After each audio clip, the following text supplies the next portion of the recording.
अस्सलाम वालेकुम, मैं यास्मीन खान हूँ। तो आज का वीलॉग शुरू करते हैं। आज है 23 जनवरी 2025। तो मामूल की तरह इंटरनेशनल न्यूज़ से शुरू करते हैं। जैसे कि आपको मैंने पिछले 2-3 वीलॉग से बता रही थी कि ट्रम्प ने जो गैर कानूनी लोग हैं उनको भेजने के लिए अपनी टीमें भेजी हैं और उनको अमेरिका से वापस उनकी कंट्री में भेजा जा रहा है, जो गैर कानूनी लोग बैठे हुए थे। तो उस सिलसिले में आज उसका काम शुरू हो गया था, जो कि इन्होंने ट्रूप्स, आर्मी की ट्रूप्स भी गई हैं और उनको रिपोर्ट करने के लिए। और इस तरह बहुत सारे लोग जो हैं वो यहाँ से अमेरिका से निकाले गए हैं और इंटरनेशनल बैरियर्स भी लगाने के लिए उसने कहा है बॉर्डर्स पर, जो कि मैक्सिको का बॉर्डर है, जो कि टेक्सास रियासत के साथ मिलता है। तो वहाँ से अक्सर मैक्सिकन लोग आ जाते हैं, यहाँ अफगानी लोग बहुत आए हुए हैं। तो आज उन्होंने थाउजेंड्स के हिसाब से लोगों को भेजा है और कईयों के तो जो वहाँ से आ भी रहे थे मैक्सिको से, तो उनको बॉर्डर पर रोक भी दिया गया है और उनको एंटर नहीं होने दिया। तो ये सारा काम जो था होमलैंड सिक्योरिटी के सेक्रेटरी के जिम्मे लगाया गया, सिक्योरिटी का जो सेक्रेटरी है उसके जिम्मे लगाया गया। तो उन्होंने ये होमलैंड वालों ने ये काम सारा किया। तो अफगानियों का जो है उसमें 1660 से जो जिनके 1660 लोगों के वीज़े जो थे क्लियरेंस हो चुकी हुई थी, जिसमें कि उनकी फ़्लाइट भी बुक थी और उनकी फ़्लाइट जो थी वो कैंसिल कर दी गई हैं उनको, यानी कि यूएस में उनकी फ़्लाइट ही नहीं आने दी, वहीं रोक दिया गया। इसी तरह सेम मैक्सिको से भी जो लोग आ रहे थे उनको बॉर्डर पे रोक दिया गया और यहाँ से भी लोगों को भेजा गया है, काफ़ी थाउजेंड्स के हिसाब से यूँ कह लीजिए। और लोग रोते पीटते हुए जा रहे थे कि ज़ाहिर है परेशान थे और एक जगह से अब फिर दूसरी जगह गए हैं, फिर ज़ीरो से शुरू करेंगे वो लोग।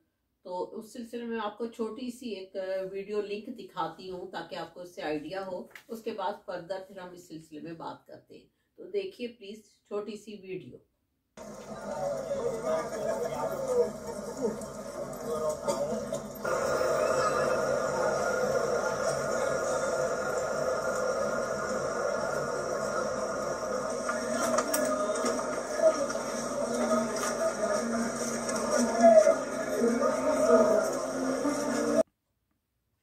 जी, आपने अभी वीडियो मुलाहिजा की और इसमें कुछ ऐसे लोग भी हैं जिन्होंने साइलम किया हुआ था।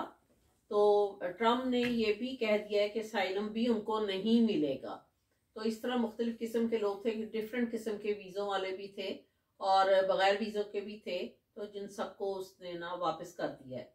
तो ये एक छोटी सी ये थी। और दूसरी इसमें उसने ये भी वैसे आज कहा है कि H-1B वीज़े के बारे में, जो तो काफ़ी इंजीनियर और इंटेलिजेंट टाइप के लोग हैं उनको बरकरार रखा जाएगा, लेकिन दूसरों का फैसला भी करना है जो कि इस तरह की जॉब्स पर लोग आए हुए हैं।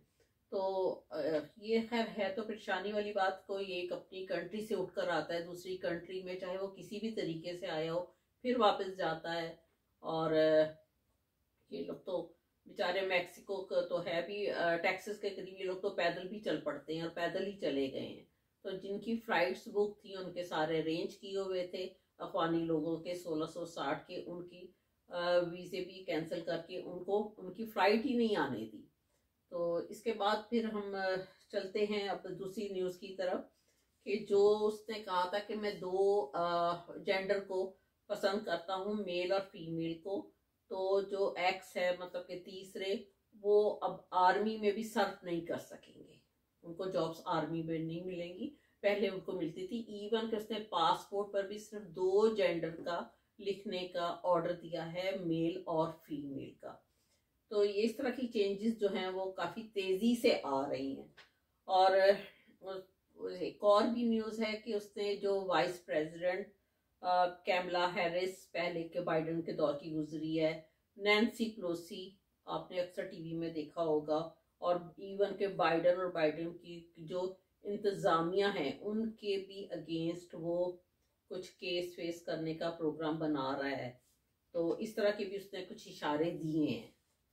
तो एक तो ये था। दूसरा, ट्रम्प ने आर्टिफिशियल इंटेलिजेंस का, मैंने आपको पहले भी बताया था कि उस सिलसिले में काफ़ी तेज़ी से काम करने का है। उसके प्रोजेक्ट का काम उसने शुरू कर दिया है, जिसमें कि फॉर एग्जांपल सारे आईफोन हैं या नए टीवी हैं या जितना भी सारी इलेक्ट्रिकल चीज़ें हैं, गाड़ियाँ हैं, इस तरह का सारा सिलसिला जो है, ड्रोन है, ये वो सारे, इसको आर्टिफिशियल इंटेलिजेंस के ज़रिए ही इसका काम भी होगा और इसको डील भी किया जाएगा। और इसमें जितनी तरक्की है, जैसे कि अभी लॉस एंजलिस में पहले लॉस वेगस में इसका एक शो भी हुआ था, आपको मैंने बताया भी था। तो इसका ऐलान उसने कर दिया कि इसके ऊपर काम शुरू अभी फौरी तौर पर हो जाएगा। ये तो थी थोड़ी सी इस तरह की न्यूज़, आपको मैंने कहा मैं ये बताऊं। फिर उसके बाद इसने जो एग्जेक्टिव ऑर्डर्स दिए थे फर्स्ट डे अपने आफ्टर ओथ, तो उसमें से अमेरिका की 22 रियासतों ने, स्टेट्स ने इसके खिलाफ, ट्रम्प के खिलाफ चैलेंज कर दिया है। तो अब ये जो चैलेंज किया है उसमें कोर्ट में भी ये ज़ाहिर कोर्ट में जाएगा, फिर उसके बाद कोर्ट के डिसीजन होंगे, फिर पता चलेगा कि उसमें से कौन से एक्सेप्ट होते हैं और कौन से नहीं एक्सेप्ट होते हैं। तो ये थोड़ा सा आपको मैंने कहा मैं इंटरनेशनल न्यूज़ का अहम बता दूं। और सबसे ज़्यादा परेशानी तो इसकी है, जो लोग बेचारे गैर कानूनी तौर पर बैठे अपनी रोजियां कमा रहे थे, उनको जाना पड़ गया, उनको डिपोर्ट किया। अभी खाली वो ख़त्म नहीं हो गया सिलसिला, अभी ये जारी है डेली बेस के ऊपर, जो जो उनके हैं, क्योंकि इतनी सारी 50 स्टेट्स हैं। अब डिफरेंट स्टेट्स में डिफरेंट लोग बैठे हुए हैं, तो वहाँ वहाँ से उन्होंने पहले ही अपना टारगेट किया हुआ था, तो वहाँ वहाँ से लोग उन्होंने रिपोर्ट करने हैं और ये अभी काफ़ी टाइम तक ये सिलसिला जारी रहेगा। दूसरा, उसने यूक्रेन और जो कि रशिया की वॉर हो रही है उसमें सिलसिले में उसने चीन से मदद मांग ली है कि मेरी हेल्प की जाए इनका आपस में इनकी वॉर बंद करवाने के लिए। तो खैर ये अच्छी बात है, अगर कोई बीच में हेल्प करता है और ये वॉर बंद हो जाए तो बहुत अच्छी बात है। तो ये थी तो थोड़ी सी इंटरनेशनल न्यूज़, क्योंकि अगर मैं और भी बताने लगी तो बहुत लंबा वीलॉग हो जाएगा।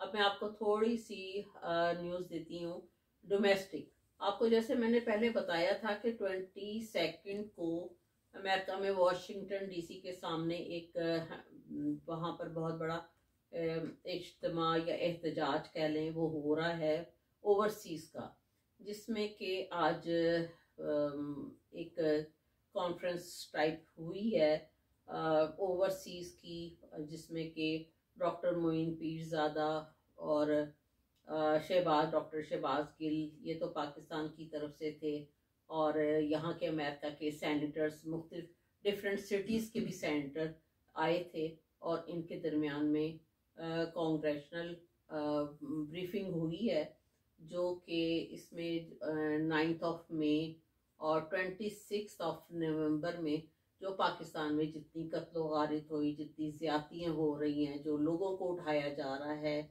इमरान खान को जिस तरह बंद किया हुआ है, उसके ऊपर जिस तरह मुकदमे बनाए गए हैं, वो सारी तफसील जो है वो सामने रखी गई है और सेनेटर को भी बताया गया है।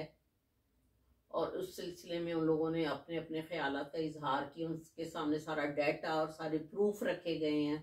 और वो जो है अब उस सिलसिले में एक, अब मैं आपको पहले थोड़ी सी वीडियो दिखा लूँ, फिर मैं आपको बाकी डिटेल बताती हूँ। तो ये इस सिलसिले में थोड़ी सी वीडियो देखिए प्लीज़, ताकि आपको आइडिया हो जाए।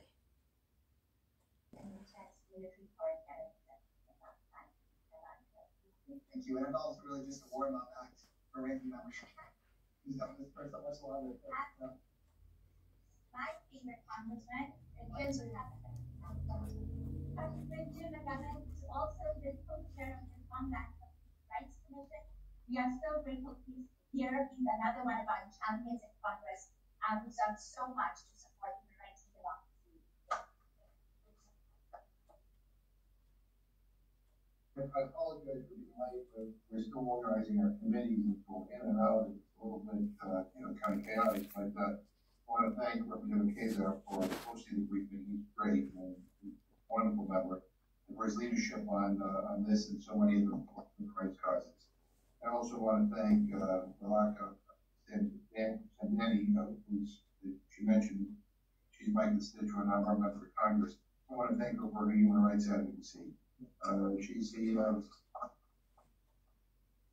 executive director of the Community Alliance for Peace and Justice, and I'm not exaggerating when I ये आपने अभी वीडियो देखी कि जो ये सेनेटर थे और ये अपने बता रहे थे पाकिस्तान के सिलसिले में कि इमरान खान को कैसे बंद किया गया है और कितना कत्ल वारिद हो रहा है। और उसके बाद डॉक्टर मोइन पीर सादा ने भी सारा कुछ बताया है इसमें, और तमाम कत्ल वारिद का सारी डिटेल होने के बाद इसमें इस टाइम पर कोई 2 आउटसाइडर अंदर आ गए।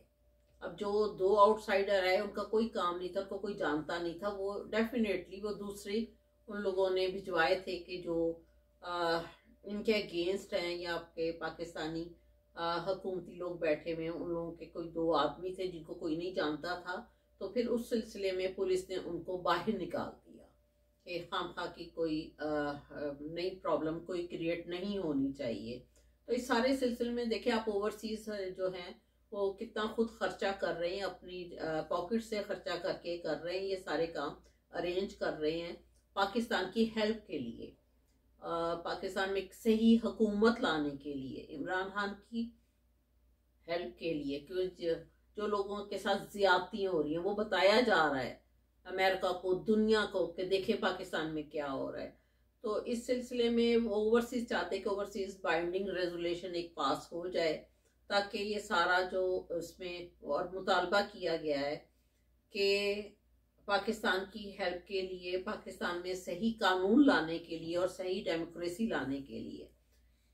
अब इन लोगों ने मोहसिन नकवी को भेजा था यहाँ पर इन कामों के लिए, लेकिन मोहसिन नकवी बेचारे की यहाँ पर कुछ चल नहीं सकी इनके आगे ना, इसलिए वो नाकाम हो गया। अब इन्होंने एक लेटर तैयार किया है कि जो वो उस लेटर में सेनेटर के भी जितने भी डिफरेंट सिटी से सेनेटर आए हुए हैं अमेरिका के, उनके साइन होंगे। फिर उसके बाद पाकिस्तानियों के भी ओवरसीज के साइन होंगे। फिर वो लेटर तैयार होकर अमेरिका के स्टेट डिपार्टमेंट में जाएगा, अमेरिका के स्टेट डिपार्टमेंट में वो जाएगा। फिर वो उसके बाद वहां से ट्रम्प के सामने जाएगा और फिर देखें क्या एक्शन लिया जाता है। तो डेफिनेटली कुछ ना कुछ होगा, क्योंकि ये तो बहुत ज़्यादा ज़्यादती हो रही है और ह्यूमन राइट्स की जो है वो बहुत ज़्यादा उनके साथ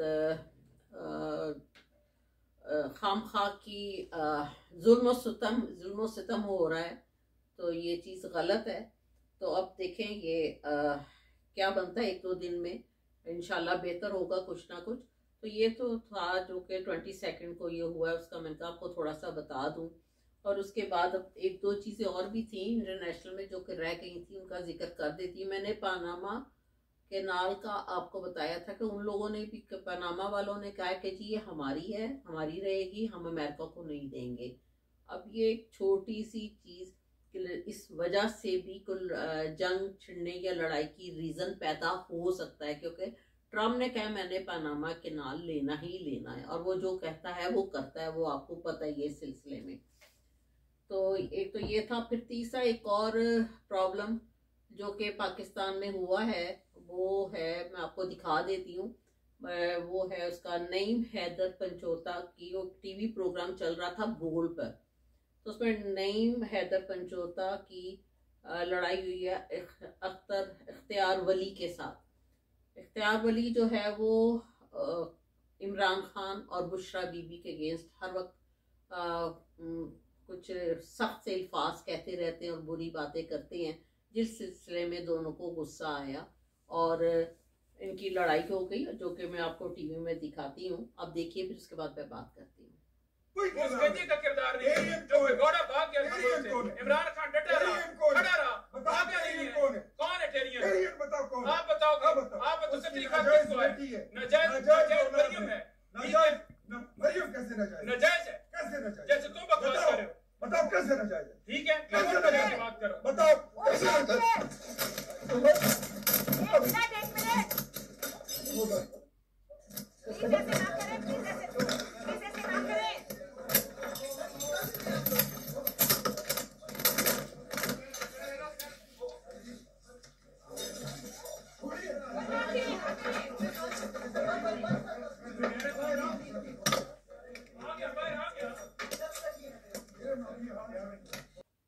आपने अभी देखा कि किस तरह ये लोग लड़ रहे थे आपस में, और उसने नईम हैदर पंजोता ने, वो ज़ाहिर है गाँव का बंदा है, माशाल्लाह हेल्दी बंदा है, यंग बंदा है, उसने इख्तियार वली का एक लफ्ज़ कहना चाहिए ठीक ठाक फेंटा लगा दिया। तो इस तरह अगर इंसान अपनी ज़बान पे कंट्रोल रखे और ज़बान का इस्तेमाल सही करे तो आज इस तरह की ना बेइज्जती होती, ना इसको इस तरह का फेंटा पड़ता। तो इस तरह बाकी लोगों को भी समझना चाहिए कि अपनी हरकतों से बाज आए। अगलों की भी एक बर्दाश्त की एक लिमिट होती है, तो वो जब आउट ऑफ लिमिट चीज़ हो जाए फिर बंदे को कुछ समझ नहीं आता, तो क्या फ़ायदा हुआ इस तरह की इज्जत करवा के ना। तो ये मैंने कहा आपको मैं चंद न्यूज़ थी जो कि मैं आपको दे दूं। तो बहरहाल अगली न्यूज़ जो है, मेरे पास न्यूज़ तो काफ़ी सारी हैं क्योंकि मुल्क के हालात इतनी तेज़ी से हर कंट्री के चेंज हो रहे हैं और उसमें बहुत सारी न्यूज़ पैदा हो रही हैं, लेकिन वीलॉग बहुत लंबा आगे ही हो गया और हो जाएगा।